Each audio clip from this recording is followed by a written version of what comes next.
Hello, welcome. My name is Blake. Today I'm bringing you my mid-year freakout tag, and I cannot believe that it is already July. I like to film this video in the month of July so I can really reflect on what I read from January through June. And I have about 40 books to pick from. I did have some ground rules for myself though. I read quite a few rereads this year, and those will not count. I can only have one book per answer, and I won't be talking about any book twice. So I did this in order to spread the love and talk about some other books, because I feel like I would just talk about the same books over and over again if I did not have these rules in place for myself. So let's just begin. Question 1. What is your favorite read so far in 2024? And for this one, I have kind of a surprising pick. I have not had very many good reads this year. I've had plenty of 3 stars, some 4 stars, but very few 4.5 and 5 stars, which is very disappointing. And I feel like I have picked this book because it was just a fun read. It pulled me out of a reading slump. It was exactly what I wanted at the time that I wanted it, but it's nothing new or unique. And that is Heartless Hunter by Kristen Cicerelli. This is a witch hunter potential romance story. We have a witch who runs around at night pretending to be the Crimson Moth and helping other witches escape, because it is illegal to be a witch in this society. It feels very like Victorian society-esque. And there is this guard that captures women who are witches, and they torture and kill them. And the head of this guard is Gideon Sharp. And Rune, our main character, decides to date Gideon to get more information about where the witches are being held, because she's kind of hit a wall and she's done all she can at this point, but she wants to free more witches. And Gideon decides to date Rune because he suspects that she is the Crimson Moth, and he's trying to get close to her to figure out her secrets. So they're both trying to play each other, and I just had such a great time with this. I love whenever you're reading a book and you know that the characters are keeping secrets from one another, and you just can't wait for the secrets to come out. And again, this book was nothing that we haven't seen before, but I had such a great time with this. I was in such a chokehold over this book. It was so entertaining to me. I read it in one sitting, and that I feel like rarely happens. Question 2. What is the best sequel you've read so far in 2024? For this question, I have cheated a bit. I have picked a standalone that exists in a larger world. That is The Heroes by Joe Abercrombie. I had such a great time with this book. It blew me out of the water. I love that in this book we are being introduced to new characters, and we're following some old characters that we are familiar with. And it really is a very action-packed book because we are following a 3-day war. And I like that we're both seeing the perspectives of both sides of the war, but also we are having these really personal moments with the characters as well. So we have these really intense scenes, and then we have these really slow scenes like in the build-up and anticipating the battle, which I really enjoyed. And of course, we have a character that I absolutely love that was present in this book, and I was really excited to see him again, even if he was on page only a couple of times. Question 3, a new release you haven't read yet. And I have a couple for this one. I thought I was pretty good about keeping up with new releases this year, but I have missed a couple. And those are Empire of the Damned by Jay Kristoff, which I have not read yet, as well as When the Moon Hatched. I'm kind of curious about this one. I feel like I'm getting kind of tired of fantasy romance. And I say that, and I'm going to have more fantasy romance on this list, but I'm very intrigued by this book. It's very popular. I've seen a lot of people talk about it and really love it. So I do have it on my Kindle. I do want to give it a go. Also, The Wren and the Holly Library, I pre-ordered this one because it was absolutely stunning, and I really want to get to this one. It is a fantasy romance. Going to be honest, though, I only picked it up because it had library and the cover. I don't even think I read the summary. I'm also really interested in The Failures by Benjamin Lyer. And I saw Patrick Leo talking about this book in an earlier video, and he really enjoyed it. And I can't remember now exactly what it's about, but I watched that video and I immediately put it on my to read list. I do believe it is a dark fantasy, and I'm really in the mood for that. So I am hoping to get to that one as well. Up next, I have most anticipated release for the rest of the year. And I have a couple for this one. I have The Gods Below by Andreas Smith. I believe this is the start of a new epic fantasy, which really intrigued me. And as a fantasy fan, I am also looking forward to Wind and Truth by Brandon Sanderson. I am really hesitant about that one though, because I was not the biggest fan of Rhythm of War. I had very mixed feelings about it and ended up giving it 3 stars. So I'm very hesitant going into Wind and Truth and the direction that the story is going in. I'm also interested in Lady Macbeth. I don't know if that's come out yet or not. I think it's coming out in August, but I'm looking forward to that one as well.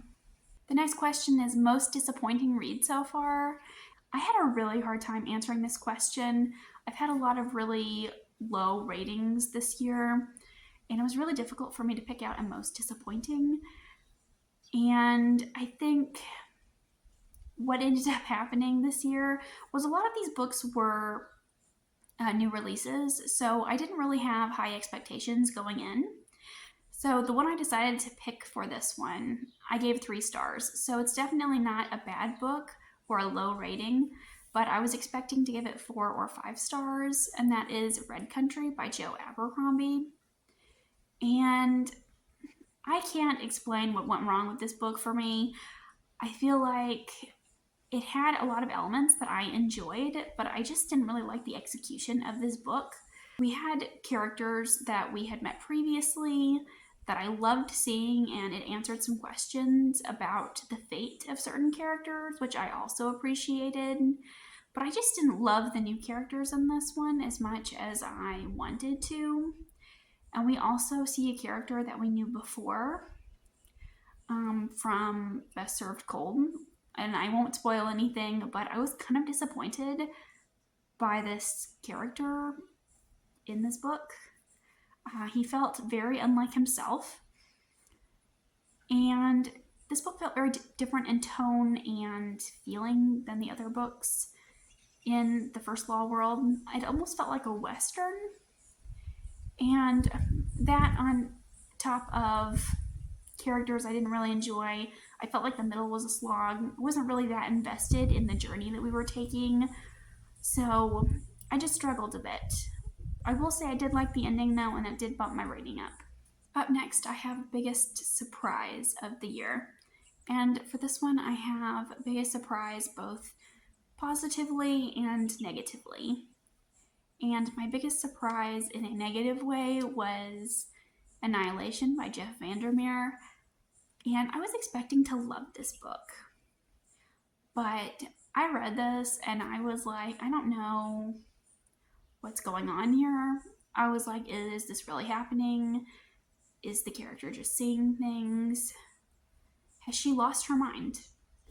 And this is kind of like a sci-fi where there is an area X is where it's called, where they send teams in to scout, and Area X has evolved to be something new, and we're following this team as they go there. I was just very unimpressed. I felt a bit let down, honestly. I loved the idea of Area X and sending out a crew to check out Area X and discover its secrets, but I felt very detached from the writing style, from the characters. And my biggest surprise in a positive way was actually Five Broken Blades by Maya May Corland. Sorry if I'm pronouncing that wrong. But I had such a great time with this. I have not been enjoying fantasy romance lately, like I said, and this is definitely a fantasy romance type of book. And we are following a crew of bad guys as they are doing a heist. I've seen a lot of people compare this to Six of Crows. I don't think that's an accurate comparison. I definitely don't think this is the level of Six of Crows, but I had a really great time with it. And it's by Red Tower, and I've kind of been keeping my eye on Red Tower. Like, I don't really enjoy the books that they have been putting out, but like, it was fine. Um, Writing style wise, it's pretty weak. It feels almost YA. But then I just really enjoyed the characters. Even though I had a ton of problems with it, like, I still had a great time. I thought that the world building was weak and I wasn't super attached to any of the characters by the end. Yet, gosh darn it, that ending, I really want to read the next book. So it did the job it set out to do, and I have pre ordered book 2. Next, I have favorite new author, and that is debut or new to you.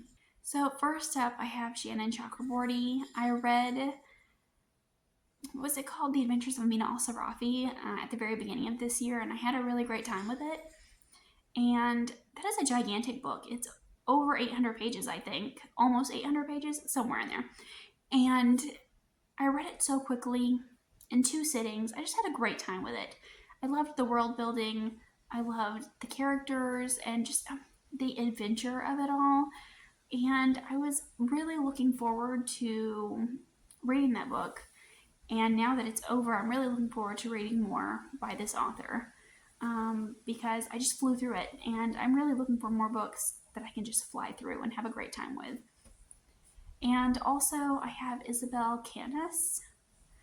I just read The Hacienda, and I really had a great time with this one as well. I feel like she writes gothic atmosphere so well, and I love the descriptions that she had and how dark the book felt. And I'm really looking forward to picking up more books from her, especially in the fall. I think would be a great time. I am on hold for The Vampires of El Norte at the moment, so I'm really looking forward to picking up more books by her as well. Question number 8, newest fictional crush. And I don't have any new fictional crushes this year, so I decided to change this question to couple I'm rooting for. And for this one, I picked Effie and Preston from A Study in Drowning. I absolutely love Preston. He is so charming and so sweet. I like that Effie and Preston didn't initially like one another, and kind of reluctantly they have to become allies to work through this situation together. And I just really liked their dynamic from the very beginning. And Preston is so sweet and so wholesome. Effie kind of bugged me a bit though in the beginning. She has some prejudices, I guess, about Preston because he is from another country. And I wish that that was handled better. I will say that is one thing about the relationship that bugged me. Number 9, newest favorite character. I don't think I have a newest favorite character. A lot of the books I read this year were standalones or the start of a series. So I have not been around anyone long enough to really love them. It takes a lot for me to have a favorite character, and I haven't found that with anyone yet this year. But here's hoping by the end of the year I will find one. Question 10, a book that made you cry. And I did not cry reading any books this year, but I did get a little emotional reading The Song of Achilles by Madeline Miller. I am very familiar with this story. I have heard the story of Achilles many times. I've seen adaptations. I knew what to expect going into this. And honestly, I don't even like Achilles. But I love Patroclus, and seeing Patroclus sad just made me tear up a bit. There were no tears coming down from my eyes, but I was slightly choked up at the end of this book. So I'm going to put that one in the slot because it's the only one. It's truly just a sad story, I think. Next, I have a book that made you happy. And for this one, I have picked Where the Dark Stands Still by A.B. Poranek. This is a YA fantasy that features Polish mythology. It reminded me a lot of The Bear and the Nightingale, and that is one reason why it made me happy, but this book just has a lot of tropes and elements that I really tend to enjoy. Found family, there is a talking spirit cat, a ghost dog, a sentient manor. It just has a lot of cottagecore and cozy vibes going on. It also has a very sweet romance that is a subplot, a very minimal subplot in the background that I really just, this whole book was chef's kiss. Loved it. Next question I have is best adaptation, and I have decided to change this question to what book should be adapted. And for this, I have The Hedge Witch of Vauxhall, and I had a great time reading this one as well, but the scenery in this is beautiful. It would be a really beautiful animated feature. I was thinking something like The Secret of the Kells or like Quest for Camelot, something like that. And I loved the descriptions of Welsh folklore, you know, the scenery by the river and the mountains and the forest, and we're following a witch who is performing nature magic, and she has a little fox familiar. I think this book was very wholesome, and I feel like it would be a very excellent animated feature. So I think that is hands down the one I immediately thought of for this question. Next, I have most beautiful book you have bought or received this year. I got the German edition of Divine Rivals by Rebecca Ross. I really just love the sprayed edges on this, and I really love the end papers too, which is just a quote from the book, but I really like it. And this one, the back end paper has little letters flying around. I also got this edition of A Study in Drowning. This was at my used bookstore. It's really beautiful. I love this one as well. And I had pre-ordered The Wren and the Holly Library. As I already stated, it is a really beautiful book. And the cover under the dust jacket is a library. So beautiful. And then the end paper is this woman looking out over the edge of a city.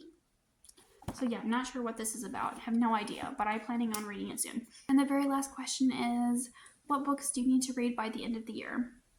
And for this one, I have a couple of Brandon Sanderson books I need to catch up on. I need to finish the first era of Mistborn. I read book 1, but I need to read books 2 and 3. I would also like to read You Mean the Nightmare Painter. I would like to finish up the first Law books by Joe Abercrombie, which I am buddy reading those with a friend, so I don't know if we will get those finished by the end of the year or not. But I would also like to read The Tainted Cup by Robert Jackson Bennett. Yeah, normally I don't plan too far in advance for what I'm going to read by the end of the year, but those are just some that come to mind. And that is all for this video. Let me know what you would answer for these questions. I'm very curious about what your favorite book is of the year so far. Let me know down below. Thank you so much for watching, and I'll see you again with another video soon. Goodbye.